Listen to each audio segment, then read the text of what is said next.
Rebel Canners, teaching all kinds of food preservation, especially the old ways. Everything Bagel seasoning mix. Oh, it's so good.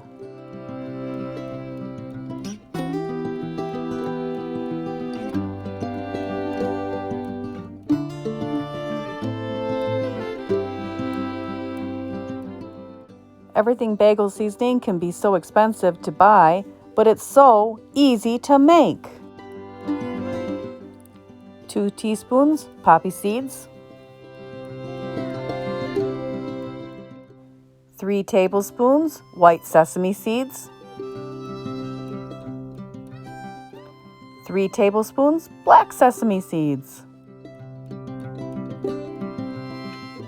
3 tablespoons plus 1 teaspoon of minced onion, dried, 3 tablespoons and 1 teaspoon of minced garlic, dehydrated of course, 6 tablespoons of coarse sea salt or flaked salt. That's it. Mix it all together and you have your own everything bagel mix. Store in an airtight container.